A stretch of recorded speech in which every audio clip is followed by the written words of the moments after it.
Thank you everyone for joining us tonight for Module 5 of Metabolic and Nutritional Approach to Nutrition and Exercise. Tonight I'm so excited to introduce our presenter, James Lavelle. If you have any questions throughout the webinar, please use your chat option. James Lavelle is a nationally recognized clinical pharmacist, author, educator, industry consultant, and clinical practitioner, pioneer in the field of natural therapeutics. One of the nation's top influencers in legitimizing integrative medicine, Lavelle trains thousands of physicians and other healthcare practitioners each year on the application of natural therapies in their contemporary practices. He was named one of the 50 most influential pharmacists by American Druggist Magazine and 2011 Clinician of the Year by the Natural Products Association. Lavelle founded Metabolic Code Enterprises to develop and launch his proprietary metabolic assessment platform for practitioners. Lavelle is also the author of more than 20 books and ebooks, including his most recently released publication, Your Blood Never Lies, as well as his bestseller, Cracking the Metabolic Code and Nutritional Costs of Drugs. Thank you so much, Dr. Lavelle. I will turn the webinar over to you. Oh, thanks a lot, Lindsay. You know, we've only got a brief time tonight, and what I really want to go over are sort of key concepts in optimizing metabolic performance for recovery in particular. Obviously, Module 5 is going to have some incredible highlights to it, and I will take a few moments to kind of promote that, but I do want to get some key concepts across as to why this is relevant to your practice. You know, what exercise really is all about this, you know, it's all about risk versus benefit, and honestly, once you start to train in an intense way, the risk becomes much higher and the benefits can be less if you are not nutritionally sound. I've worked with, you know, team members of the St. Louis Cardinals and the now LA Rams and NHL teams like now San Jose Sharks, Chicago Blackhawks. But the interesting thing is that, you know, most professional athletes get to rest a lot, their nutrition is taken care of for them, they're going to acupuncture, they're doing all kinds of neat things in their free time, and they've got trainers that are dedicated to them.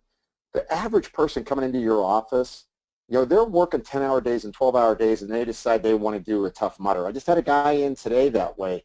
He just had a black widow spider bite, had MRSA, was in, double prescriptions for Keflex to get back on track. And the first thing he could say to me was, I really want to get ready for this Tough Mudder this fall. So he's going to have some special needs because he's under a really high stress job. And that's really the thing, whether you're working with a professional athlete or if you're working for an executive or somebody that's just got goals in mind. Once they step past the moderate exercise, when I mean moderate exercise, I'm talking about under 70% of your heart rate max for under an hour a day. Once you cross that threshold, the demands on your body change. And here's a great slide. I don't think a lot of people realize this, but people in their 40s represent the fastest growing segment in the sport of triathlon. An estimated almost 2 million people participated on-road triathlons, almost 100,000 compete in off-road events. So basically what this is saying is that the fastest growing segment of people that are exercising are actually going into fairly intense exercise, whether it's CrossFit, which all of us understand the issues around CrossFit and the 78% injury rate and the 9% surgery rate. But people go to it because they're attracted to that stress relief. They're attracted to pushing themselves to that next level. Or it's, I'm going to do a Tough Mudder. I'm going to do a marathon. I'm going to do a triathlon. I'm pushing myself harder and harder. And what we really want to talk about is this systems biology approach, where we really look at this interface of what's going on in the gut, the immune, the brain functions. One of our speakers, Dr. Carnahan, will be talking about this. Gut immune brain is so important to understand for people that are training intensely. And obviously, we understand the problems of what happens if you stress your adrenals out because you're training a lot and your cortisol levels go up, which happens to be probably the hottest area. We won't have time to go over it tonight, but probably one of the hottest areas is understanding cortisol to free testosterone ratios and how that affects your metabolism, your recovery, your endurance, and your performance. And of course, once thyroid and cortisol are off, without a doubt, blood sugar goes off. And likewise, once you drive your blood sugar off, you may be drinking too many high sugar recovery drinks, not understanding how to balance metabolism. You can begin to influence these other two areas as well. And then, of course, there's the threshold effect that occurs that if once you train enough and your heart rate recovery gets altered, it starts to affect the cardiopulmonary system of your body with elevated heart rate, sympathetic dominance, loss of vagal tone. All of these things start to play themselves out in addition to things like shifts in sex hormones. One of the most common things I find are things like zinc deficiencies in men who end up having elevated estrone levels and estrogen levels because their aromatase inhibition has been knocked out because of their zinc deficiency. In addition to that, there's the obvious of detox mechanisms. It's easy to see if you're outdoors running and you're in a very industrialized area and you're breathing in that outdoor air, you're going to be taking on some toxins, and not to mention the toxins you get just from the environment, right? All we got to do is look to Flint, Michigan, and understand other industrial areas of the country, and we know that people are compromised at the start, and this could affect them metabolically, which I'll kind of at least detail a little bit here. Most athletic nutrition, though, focuses on before and after training only. I mean, what is the next pre- and post-workout drink going to be, right? And it's more than that. It's really important. Yes, pre- and post-workout nutrition is important. Dr. John Ivey, who was at University of Texas, wrote a very important book called Nutrient Timing, and John sits on a couple advisory boards with me. And he really has done the research showing, if the nutrition, especially post-workout, is not correct, you're losing the results that you worked so hard during that workout to try to achieve. And I think he detailed that really well, and we'll spend a little time going over that when we go through the course. And really what else happens is that when we think of just pre- and post-workout, it discounts the other 20-plus hours a day that are important for optimum performance, meaning that growth hormone and sleep, very commonly people still deprive themselves of sleep. They minimize their growth hormone release, their IGF-1 levels are down, and now they're not getting the results they should get. They stay catabolic. I had another gentleman in today, 43 years old, working out, and he goes, it doesn't matter what I do. I can't seem to gain muscle. Kind of a lean guy, but the problem was he only slept 5 hours a night. He actually had problems with stress and a little bit of borderline anxiety. And he just flat out, one of his issues was he wasn't getting enough sleep. And of course, these other areas that are important for managing, am I going to get a metabolic effect that's positive for my workout? Hormone balance. What's my testosterone like? What's my insulin like? What's my thyroid like? What's my cortisol like? All these relationships are interplaying, creating whether someone's going to get a benefit from exercise. And I have to tell you, I've seen it. I just worked up a guy, he was a two-time All-Star, two-time World Series winner, and he was injured 80 games last year. He's coming up on his contract year. Lo and behold, we do his workup. His cortisol's high, his testosterone's dropping. Of course he can't recover. And his IGF-1 was low.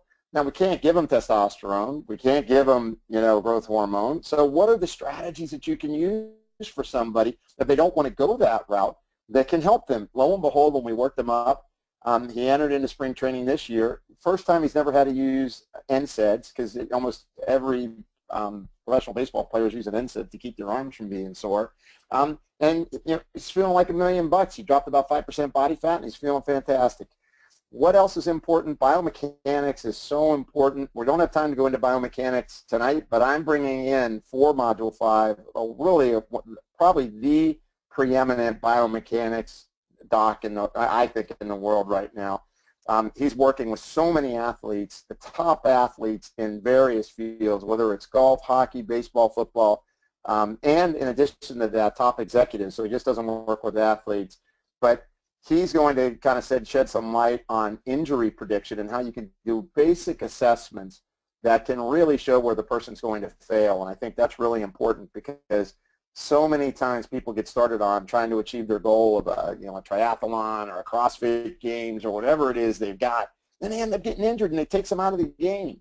And that's not the goal of exercise. Exercise should be for fun. It can be goal-oriented, but it should be where it reduces your risk of injury. I don't have the statistics on here now, but 50% of all injuries are thought to be nutrition related, meaning either I've got ligament strain, I've got shin splints, I've got disturbances in my nutrition that's triggering injury, and then the other one is biomechanics and structurally what's going on. I do want to just go over just quickly. I don't want to make this too big of a commercial for it, but I do want to tell you who's on board for this, and then we can get on with just giving you little tidbits of information here that I think will provide value tomorrow in practice. Clayton Skaggs, Biomechanics and Injury Prediction, consultant to executives and pro athletes in a lot of sports. When you read Dr. Skaggs' resume, it's outstanding. Rick Stassi, he's actually a Stanford grad, MS, paramedic dude, but I'll tell you what he's got. He has some novel training techniques and actually technology out of Europe that he uses on his athletes, including Olympic athletes, pro athletes, and everyday folk like me that are really nothing short of amazing. And Rick is a great presenter. Bob Siebehar, the dietitian for the Olympic team for endurance athletes. You've got a lot of people going into triathlons. I want you to understand what nutrition they need and what is the really sound things they should be doing. Joe Cleaver, former head of, it should be Cooper Clinic, not Copper Clinic, excuse me. He was the director for exercise prescription. And then, of course, Laura Laval, who is actually program and planning for diet and responsible for Lifetime Fitness, club sport diet programs, and literally has planned programs for nearly 500,000 people at this point. So Laura brings a wealth of information on the dietetic side as to what we do, not just for the athlete, but it's for the person that's exercising and trying to lose weight, trying to maintain their weight, trying to lose fat. What are the various types of diets out there, pros and cons of things like paleo, ketogenic, vegetarian, right? There's all these issues that surround when a person starts to train in the way that they eat. What the goals are going to be is, quite frankly, is periodization of nutrition for the physically active individual, learn exercise prescription for heart rate, learning zones, pros and cons of different diets, basic understandings of fat loss, metabolic effects of cortisol. This is key to understanding how to manage cortisol, because everybody says, well, of course runners or athletes have higher cortisols. Well, not really, of course. We can manage their cortisol with, if they're athletes that are college athletes and they have to have NCAA rules, or it's an Olympic athlete and they've got a lot of rules. There are plenty of agents that people can take that will help them to manage their cortisol and therefore keep them in the game and reduce their risk of overtraining. And then, of course, I'm going to play a role in this module on myths and facts about dietary supplements. What are the right type of pre-workout drinks, post-workout drinks? What's other important nutrition you should look at? And then, of course, we're going to look at mobility and stress reduction, inclusive of breathing techniques and the biomechanics of assessment. Here, and let's get into the meat of this now. Here's the thing, guys. Here's the difference between moderate and intense exercise, and this has been shown over and over again. Intense exercise causes a lot of disruption in your body. So, from dysglycemic response to increases in amino acid deficiencies to mineral deficiencies. I got to tell you, one of the big ones I see is people get acidic when they don't eat enough vegetables in their diet. When you become acidic, meaning your pH of your saliva and urine become acidic, you start to break down your bone, and you're breaking your bone down to get to the minerals. The problem with that is it causes stress fractures, but the other problem with that is that it can start and weaken your bones. But when you demineralize your bone mineral density goes down, and you're triggering inflammation from heavy exercise, you can actually end up triggering plaque formation. So if the monocyte levels are elevated in the individual, they're training hard, you're seeing their pH is acidic, they're actually not putting themselves in a position for that exercise to help them. They're actually accelerating metabolic processes that lead them towards chronic illnesses, which is what we found with a lot of endurance athletes in terms of heart disease, right? Other things that can occur, things like immune stress, chronic breakdown of muscle tissue, increased proneness to injury, and of course shifts in all of your overall whole body metabolic effect, which is thyroid disturbances, which my case study tonight will show that in a 16-year-old girl. What happens when you exercise moderately is that we see that there's improvement in oxygenation, improvement in blood sugar metabolism, an increase in fat burning, increase in bone density, reduced fluid retention, reduced stress hormones. Remember, I laid out at the beginning of this talk what that moderate exercise meant, and obviously you can mix strength and endurance into that. Now, in the course of our time tonight, we don't have time to kind of delineate all of it, but the one tip I can give you is always train with strength training first. Everybody goes into the gym and does their aerobics first. They think they're going to jump on the elliptical, and I'm going to do that before I get onto my machines. That actually has a negative effect on expression of a main signaling substance for anabolism called PGC1 alpha. You always want to do your treadmill or your elliptical or your bike after your strength training. Chemistry of heavy exercisers, I can tell you this, is it's not unlike the ill population. I can show you people who you would look at their lab values and you swear they were a metabolic syndrome case, and it's a world-class athlete who now is performing poorly. Remember, 10% of all athletes that go into the Olympics end up training for the Olympics, end up not making it because of injury or illness. Just think about it. If you were going after a 4-year degree and on graduation day you went to get your diploma and the dean said, "Oh, we're not going to give it to you today," that's the equivalent for these people. They've been working for 4 years nonstop to achieve a goal. So keep in mind that body composition changes can occur. They can get functional nutrient depletions, electrolyte imbalances. And so it's even more important when you're working a 10-hour day and you're trying to compete. I want to go to the Kona Ironman. I want to compete in the triathlon. I want to go to the Boston Marathon. Remember, the person that's coming into you that's got a full-time job, the stress load on them to train is even heavier. So here's moderate exercise. So once again, moderate exercise is associated with a lower incidence of infection versus sedentary people. Strenuous exercise can suppress immunity from 3 to 24 hours, 1.5 hours at 55 to 70% of their O2 max uptake, especially when performed without food intake. So it's kind of in vogue right now for people to fast and then train in order to break their insulin resistance. That's fine. Keep in mind that if they're doing that, they should be doing it under try to do it under an hour and try to do it at 70% or less of their max. And this is just another immune function and intensity. Moderate exercise reduced infection again, but prolonged exercise, it results in increases in TNF-alpha, IL-6, IL-10, and C-reactive protein. So just keep in mind, here's what most athletes are being told: just eat well and hydrate. It flies in the face of all reason. If a person is demanding on their body anywhere from 2 to 4 hours a day, and in some cases, some folks are training 6 hours a day, their needs metabolically are much higher. Their cortisol's going up. They're making more deoxyguanosine. They're damaging their DNA more. And then you add on top of it, I'm going to take ibuprofen because I'm sore. I'm a 40-year-old. I'm trying to be a triathlete, and I'm sore.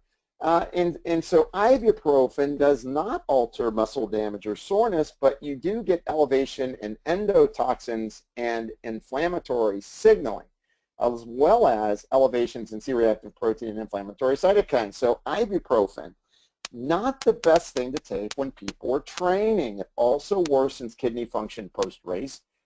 We have there's a bigger incidence in rhabdo going on in these individuals trying to complete these ultra marathons like the Leadville 100, which is a big famous one. Look, we're hearing about it more and more. People drop over and die during these events. I'm not here to say that, we should stop all marathons, just like we should stop the game of football or stop whatever game may hurt someone. It's about getting them prepared. What are you doing to prepare so that their kidneys are strong, so that they don't need to be on anti-inflammatory drugs? What strategies are you able to employ? Is it taking curcumin and boswellia? Is it using things like glucosamine and chondroitin and maybe collagen powders to help keep the mucosal barrier intact? Are they on probiotics? We all heard the term runner's diarrhea. It's real. And this is just kind of on that line of long-duration exercise induces endotoxemia due to increased plasma lipopolysaccharide. If you guys have heard, I don't know, you can think of David Perlmutter's been talking about LPS lately. We've been talking about it for quite a while. LPS just isn't for the sick person or the diabetic or the person that's been exposed to Roundup, right? And let's face it, a lot of people have been exposed. The bottom line is when you exercise, you increase lipopolysaccharide. And lipopolysaccharide, of course, is the microbiome breaking down, bacteria breaking down, and the remnants of their cells are lipopolysaccharide. That circulates and triggers inflammation. Something as simple as 500 milligrams of vitamin C before working out can reduce lipopolysaccharide and nitrate levels in people who are training. So just there's a pearl right now. If you have somebody come in tomorrow that's training for events, or you're training for an event and you're not taking vitamin C before you go out and run, you can say to them, you know what, take 500 to 1,000 milligrams of vitamin C. It's going to help reduce tissue damage due to the workout that you're doing.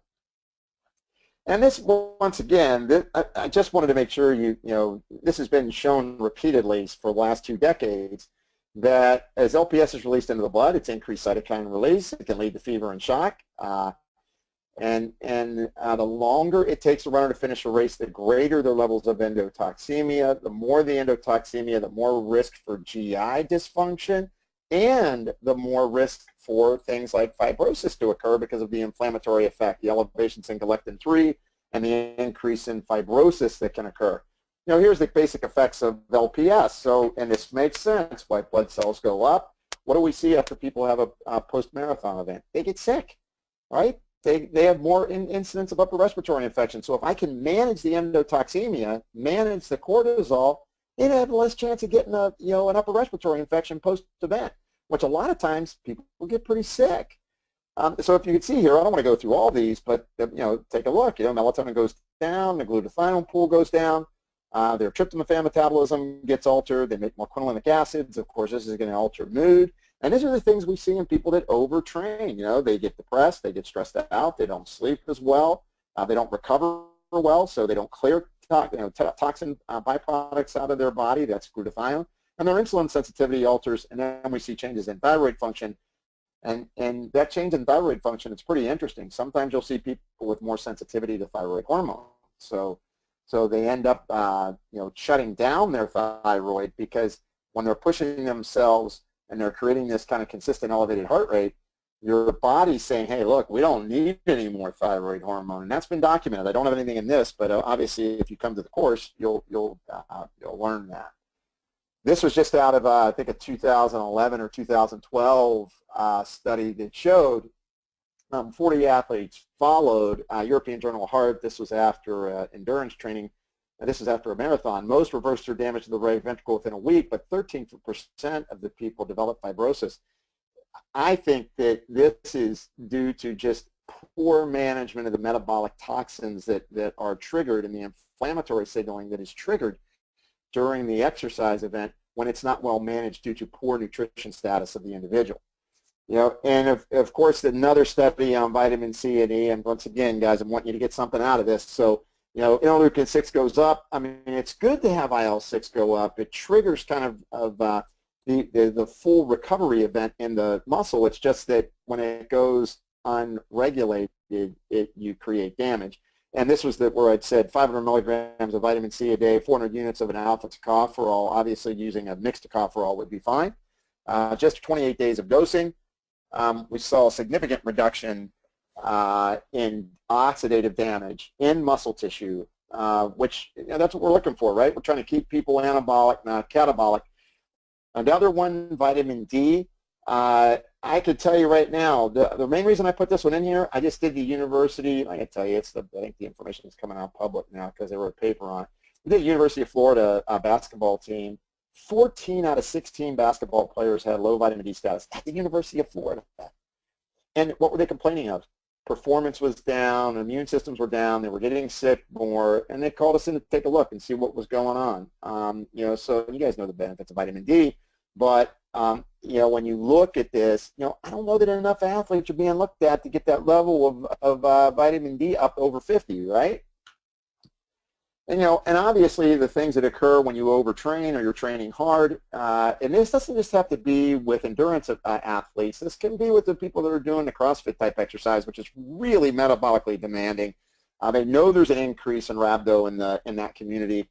And I'm not here to tell anybody how they should train. I've trained a lot over my lifetime, and with quite a few high-end elite athletes. And so I understand what drives them is more than just, oh, I want to be healthy and live long. They're driven to succeed in their sport. They're driven to succeed for the result they have. They're driving themselves for their personal best. But you have to look for these things: hemoglobin, iron, the ferritin drop, the hematocrit may stay normal. Low iron, obviously, sluggish, heavy legs, tight muscles. Low iron actually can raise TSH, lower T4 to T3 conversion. I see this all the time. I'm giving you an example coming up with the case. And then ferritin, of course, low ferritin means thyroid's not working, and low ferritin means I'm not going to recycle my iron the way I need to and really create healthy hemoglobin. Therefore, platelets start to get compromised. I've seen vegetarian endurance athletes where they complain of dizziness, shortness of breath, fatigue, rapid heart rate, all of which are signs of ferritin pool problems. And a lot of folks that, I'm not eating red meat, I'm not, they're in that category.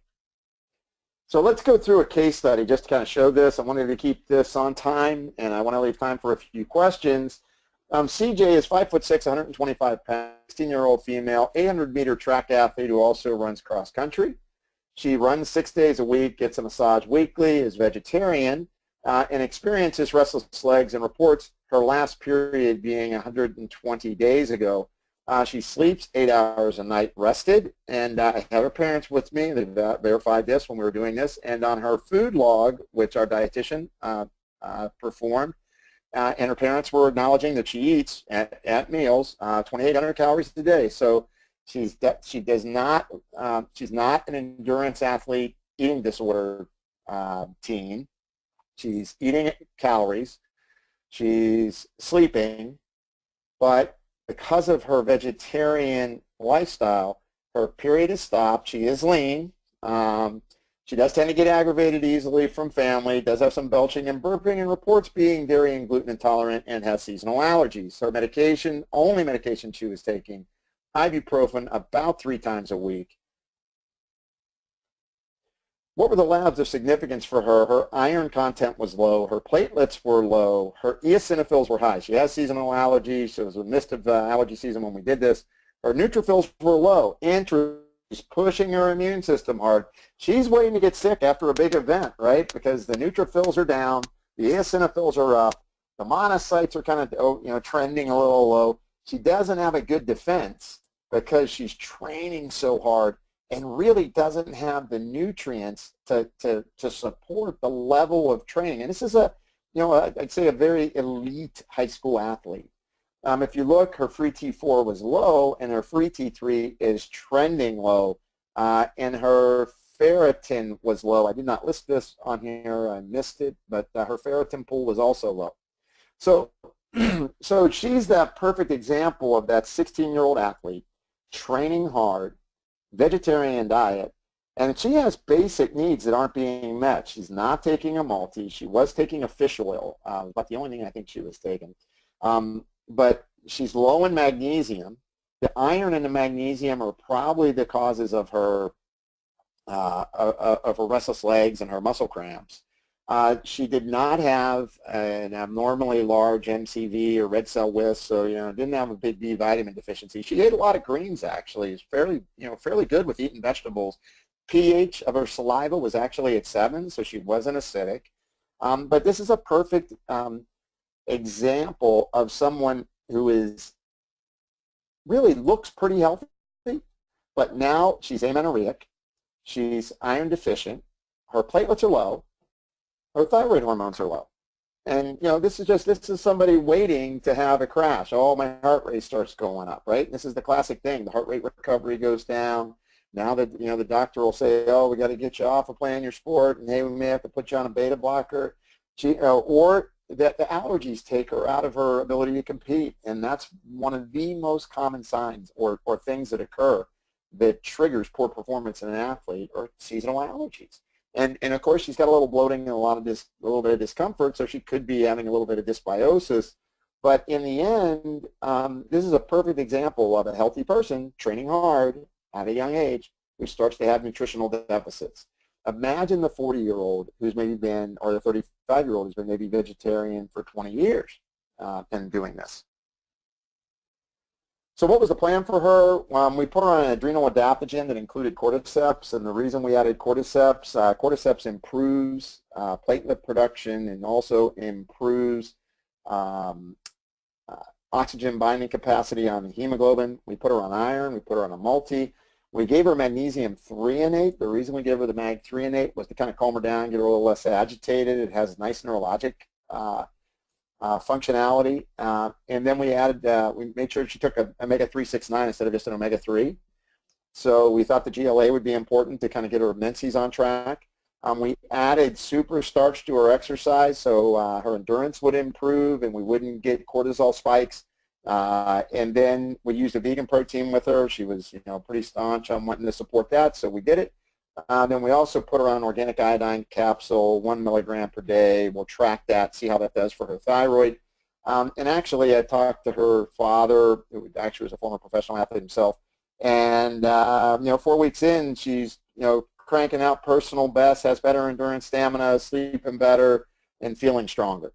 I know this was a simple case, but I just have to tell you, there are high school and collegiate, and then people out there in the world working, trying to do endurance events. They're not getting a CBC done. They're not getting a CMP done. They're not looking at kidney function, and they're out there trying to compete. And just mineral and essential nutrient status can have a dramatic effect on these individuals. This is just a kind of a small example of what we'll do in our diet and exercise platform. Obviously, in this module, there'll be a little bit for everyone, but there'll be a strong emphasis on understanding what to do the next day. There'll be case studies, some more complex than this, and others that are great like this. I think this is the perfect example of just how powerful simple assessment can be for individuals. And so I wanted to stay on time. We're right on time so we can have time for questions. And so if anyone has any questions, I'll be more than happy to entertain them. Fantastic. Thank you so much. Again, you can use your chat button for questions.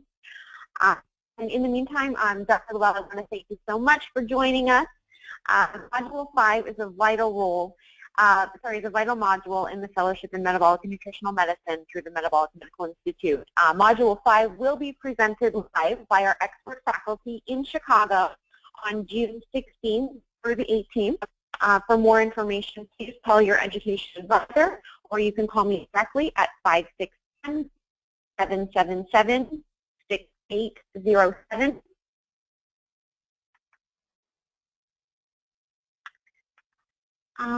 I do have a question. What iron would you use? Well, I like iron bisglycinate in these folks because their guts tend to be a little bit sensitive. So I love using iron bisglycinate. If they're really super picky about being, I'm vegetarian, I need a vegetarian source, I'll use Floridix, which is a nice kind of vegetarian iron supplement. But I get good results with it. I gave her iron bisglycinate, and 4 weeks out, she was feeling a difference with it. 3 capsules a day, providing about 20 milligrams of elemental iron in the bisglycinate form, and then her multi had another 36 in it. So she was getting and the bisglycinates absorb really well. So I mean, she was getting a nice 65, 80 milligrams of elemental iron, and then our dietitian got her to eat some fish and get more greens in and leafy greens, get the rich iron content stuff like the spinach is in. So that's what we did. The glucanates, the ferrous glucanates or the sulfates just tear up people when they're running, and they tend to have kind of a little bit of a temperamental guts. They got you got the high correlation between the endurance athlete and the IBSs. I just try to stay away from the sulfates or the glucanates. I do have another question for you. Any recipe for post-marathon diarrhea? Wow, see, when you have post-marathon diarrhea, you've got bacterial endotoxemia. So what you need to do is before the marathon, a week before, you got to start on probiotics. And I like Ohira's probiotic. I think it's really great. And then get them going on glutamine, 5 grams 3 times a day to improve the gut wall integrity. So probiotic, gut wall integrity with the glutamine. I would add probably like a turmeric and boswellia. And then the last thing I would do, I know this sounds like a lot, but I mean the metabolic demands on a runner is huge, is I really like Moducare, M-O-D-U-C-A-R-E, because it really helps against the immune shifts, the inflammatory immune shifts in the gut. You could probably make that the optional one if you wanted to and just take the first 3, but definitely load up on the probiotics. If you're using Ohira's 6 a day a week before, the morning of the marathon, swallow another 3 or 4, and they'll do fine.